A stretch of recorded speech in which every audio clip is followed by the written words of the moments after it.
মহিলারা জুতোর বাড়ি মারবে তাদের মুখে, যার কারণে পুলিশকে সামনে লেগে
অবরোধ কেন, কি কারণ অবরোধ?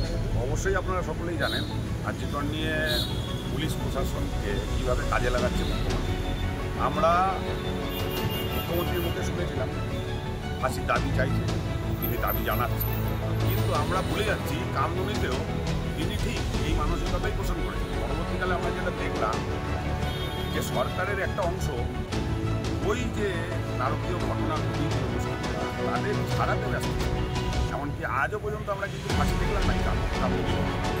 সুতরাং এই ঘটনা আমাদের সেই ঘটনাকে আবার মনে করিয়ে দিচ্ছে যে আবার আজকে মুখ্যমন্ত্রী ফাঁসি চাই, পরবর্তীকালে তার আসল বাইরে বেরিয়ে আসবে। এই দোষীদের ক্ষেত্রেও একই মানবতা করবে। সুতরাং সঠিক বিচার হোক এবং এ ধরনের ঘটনা ঘটিয়েছে এই ঘটনা আমরা তীব্র নিন্দা জানাই, ধিক্কার জানাই। আর মুখ্যমন্ত্রী আমরা মনে করি যে তার কোনো অধিকার নেই, রাজ্যের যে আইন শৃঙ্খলার অবস্থা হয়ে গেছে সেই পদে বহাল। সুতরাং তাই সেটা নিয়ে নেওয়া উচিত।